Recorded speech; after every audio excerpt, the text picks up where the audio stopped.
The Reverend Dr. Martin Luther King Jr. was one of the first people I ever thought of as a leader. Not when he was leading, I was an infant. Yet later, I thought of him the way we were taught to think of leaders then, when I was a child, as a celebrated hero who had fixed the problem for all of us. Some of you know of what I speak. You might not admit it, but you know what I'm talking about. It was true in a way, and it was also not true in a way. And it's the ways that it was not true that I want to talk about today. Because we are trained to think of leaders as single actors, and on this particular MLK holiday weekend in 2024, we do this, I believe, at our own peril. The Reverend Dr. Martin Luther King Jr. Now, I need to say to you all, I came of age in the South, and I was schooled by a number of Black people who were willing to offer me a little raising, and they told me that is how you always say it. The Reverend Dr. Martin Luther King Jr. We celebrate his individual gifts and sacrifices, and also I believe that this holiday calls upon us to celebrate something much larger than any individual, no matter how powerful they are, no matter how skilled they are, no matter how talented they are, can hold. And that is the collective power of humanity. In 2024, it's easy to look at our world and wonder if we are, in fact, any better off than we were in King's day. If we have, in fact, changed the course of life for the better, for so many, as Rodney said in his prayer today, are suffering and have been sacrificed. And yet we also know that at some level, our understanding of what we should be to one another has, in fact, widened, has, in fact, deepened. And, in fact, so much so that we see a huge push back against that widening, against that deepening that we are living with today.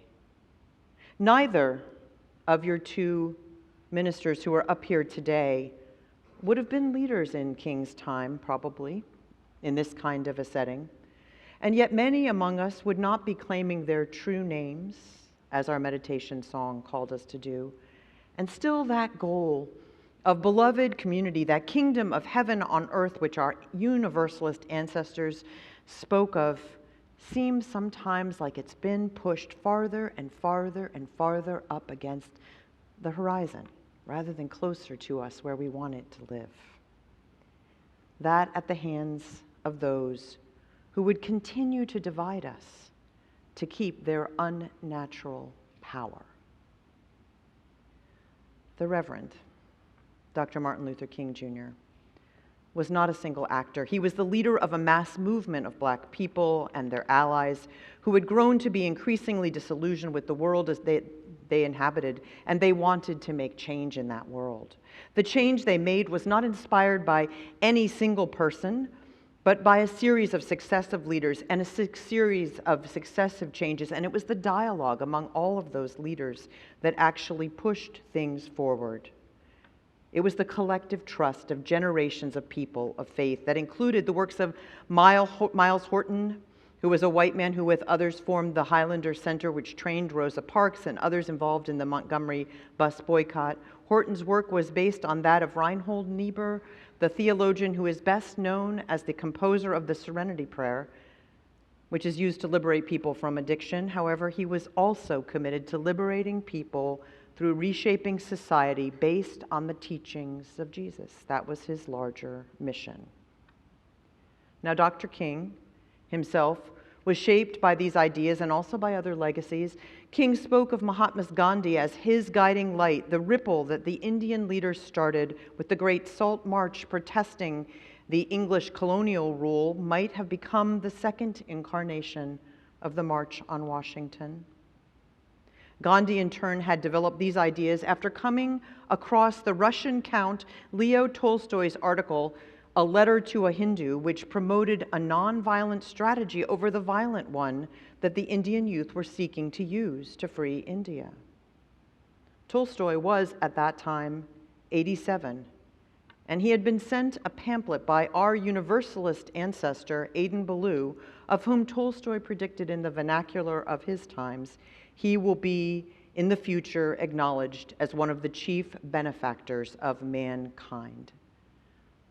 The pamphlet, which was called On Christian Non-Resistance, was published in Hopedale, the utopian community in Massachusetts, which Aidan Ballou had begun to try to live into nonviolence, and which also shared an economic order that we might know as socialism today.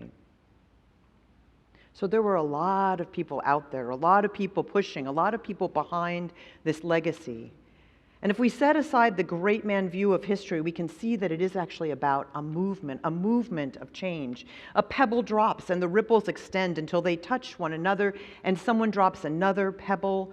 King's pebble itself inspired countless other leaders, black, white, and of all races. One of those was Grace Lee Boggs, who we heard about in our Time for All Ages, a Chinese-American woman who put King's ideas in dialogue with those of another black leader, Malcolm X. King was also informed by Malcolm X and other contemporaries of his time, and they pushed him to consider things that otherwise he might not have. Grace Lee Boggs, whose organizing base was, in fact, the African American community, had been involved in a planned march on Washington in the 1940s, which was canceled when President Roosevelt agreed to grant some rights to the black people who had been serving in the military, for that was the focus of that first march on Washington. Here, closer to home, if we look at those ripples going out, Betty Reed Soskin, who was a member of this community, who also led activism here in our East Bay area, is now being commemorated in a documentary which we hope to gather here to preview some of the film from here in the coming weeks. There were so many ripples and so many people who made a difference in individual lives. So that is something that matters, even in a world where racial injustice, economic injustice, and many other kinds of inequity still remain. So many people took the ideas of others, and that is really the way that a movement works. Today's activists don't talk so much about wanting to be the next great person of history even, but they think more in terms of collective liberation, the idea that we will not be free until all of us are free, an idea, by the way, that Dr. King helped popularize. To be part of a movement means that your pebble might ripple on, and you might not even know who gets touched by the widest circles of those waters. And also, your ripples may be interrupted and your course may be changed by the ripples from someone else. And that is part of being part of a movement as well, to be aware of the dialogue with others in leadership. Dr. King, throughout his life, and he would have been 97 this year, so it is not, as we consider those lives among us here, it is not out of the question that he could still be alive. Dr. King continued to learn and grow, and one of the people who was a partner in learning for him was the Vietnamese monk known as Thich Nhat Hanh, who wrote the poem that was our meditation song today, and he was one of the people whose ripples edged King towards joining the peace movement, the movement against the war in Vietnam. The war was greatly troubling to King personally, and yet he could have easily decided not to weigh in on that war because it was something that many who supported him asked him not to do. Many of his partners in the struggle for black liberation felt he should not comment on it because it would be a distraction from the civil rights struggle, and worse, could alienate people who were critical to the success of that work.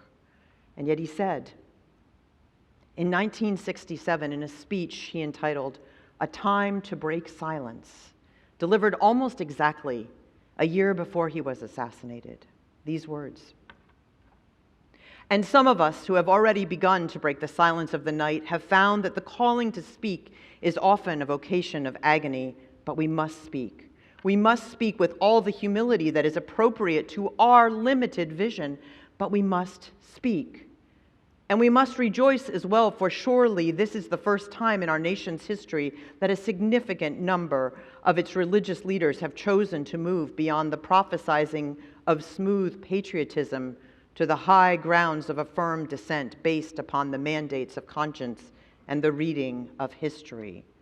Perhaps a new spirit is rising among us, he said. If it is, let it trace its movements and pray that our own inner being may be sensitive to its guidance, for we are deeply in need of a new way beyond the darkness which seems so close around us. In 2024, with hearts broken by the atrocities of October 7th in Israel, stunned and agonized about the continued loss of life in Palestine, and concerns about the threat of a new global conflict growing, I know that many times in these last weeks, I have again turned to the spirit of the Reverend Dr. Martin Luther King Jr., and particularly to his words from that particular speech, "A Time to Break Silence." It sounds with a particular resonance. Reading it, I realized that this agony of being a moral voice, of holding our leaders in the faithful embrace of what they can be, has ever been a struggle. The struggle today is no different from the struggle of Vietnam or the struggle of those veterans of the Second World War for whom they almost had to march on Washington that first time. Truth is not always convenient, and the times that we are called to witness cannot be put on our time clock schedule, as Grace Lee Boggs reminded us. Tomorrow, as we bear witness to the legacy of Dr. King, it is important to continue to call for the end of racial inequity and the recognition of the value of all the lives of all races, and particularly that Black lives matter, for that is still a struggle in so many places in our world. It is also important to remember the work that he was doing on the trip on which he ended his life, the work of economic justice. For the great divide between the haves and the have-nots in this nation is only growing still. And in 2024, let us not forget that Dr. King was the recipient of the Nobel Peace Prize. He felt that as such, he had a particular commission to be the steward of the cause of peace. These are his words. Over the past 2 years, as I have moved to break the betrayal of my own silences and speak from the burnings of my own heart, as I have called for radical departures from the destruction of Vietnam, many persons have questioned me about the wisdom of my path. At the heart of their concerns, this query has often loomed large and loud. Why are you speaking about the war, Dr. King? Why are you joining the voices of dissent? Peace and civil rights don't mix, they say. Aren't you hurting the cause of your people, they say. And when I hear them, though I often understand the source of their concern, I am nevertheless greatly saddened, for such questions mean that the inquirers have not really known me, my commitment, or my calling. Indeed, their questions suggest that they do not know the world in which they live. Some years back, the ethicist Rushmore Kidder said that the hardest limits in our world are not right-wrong dilemmas, they are right-right dilemmas. In 2024, I believe we are living in a world where we're facing the wrong. The images of those whose lives were senselessly lost on October 7th in Israel continue to haunt us and to bring tears into our hearts. In the country where they sought to be safe after centuries of persecution and the Holocaust, it's heartbreaking. We weep for the hostages still at risk and all the lives. And also wrong and deserving of mourning is the fate of the now more than 22,000 Palestinian lives lost, Muslim and Christian, and of many faiths, now ended in the ever-expanding threats, with international reporters now noting this week that famine is now widespread and that death from famine is now imminent. We weep, we open our hearts to their sufferings as well, to their lack of safety. And it is hard. King knew these heart-twisting complexities. Listen to his words. It is not hard to translate them to our time. He said, "A few years ago, there was a shining moment in that struggle, and it seemed as if there was a real promise of hope for the poor, both black and white, through the poverty programs.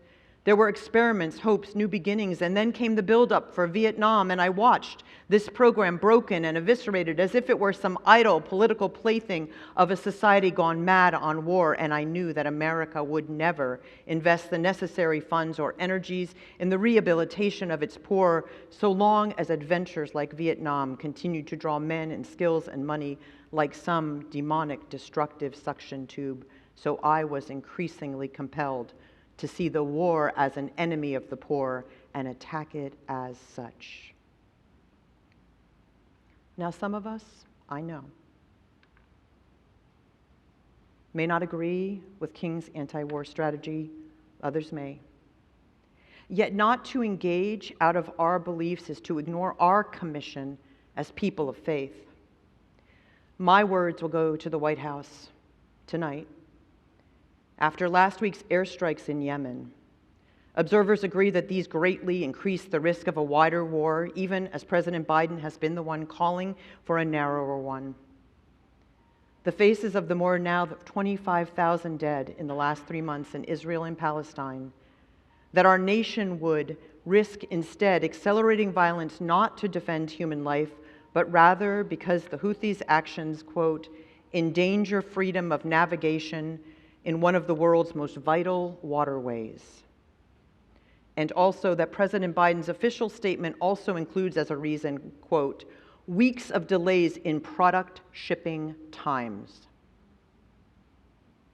Like King, I acknowledge with humility that I do not understand all of the complexities. However, I do feel that as part of a movement, as part of the inheritor of the goal of beloved community, in this case, as someone who voted for this president, I have a duty to let my feelings be heard on this and my growing despair over the life in Gaza to be heard as well. My time for silence has ended. Just as in King's time, we face extreme needs here at home, with an epidemic of people unhoused and of children going to bed hungry, yet our resources and moral authority is going to perpetuate the wrong.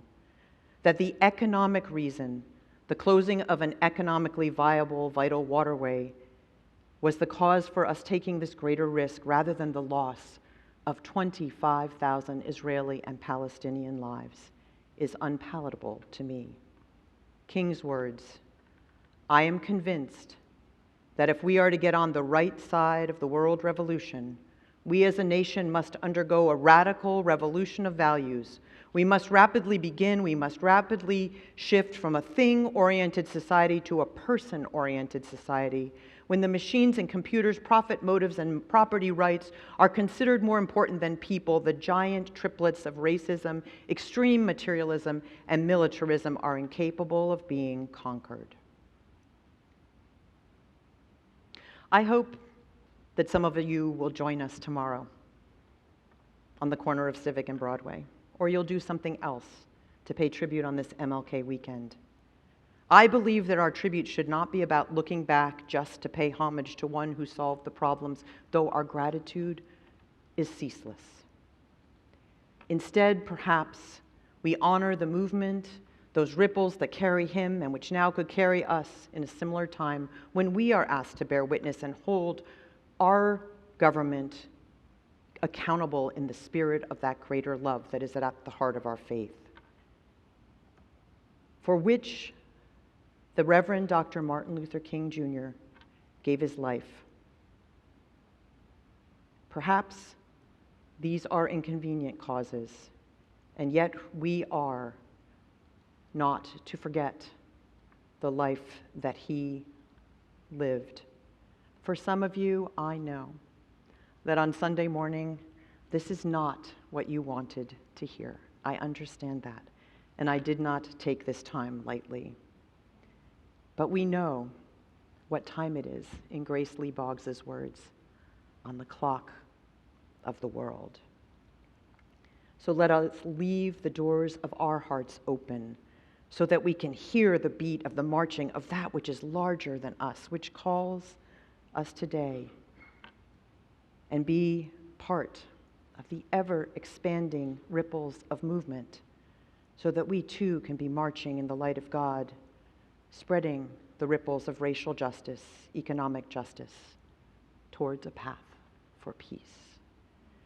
I end with the words of the Reverend Dr. Martin Luther King Jr., who said, "We are now faced with the fact, my friends, that tomorrow is today.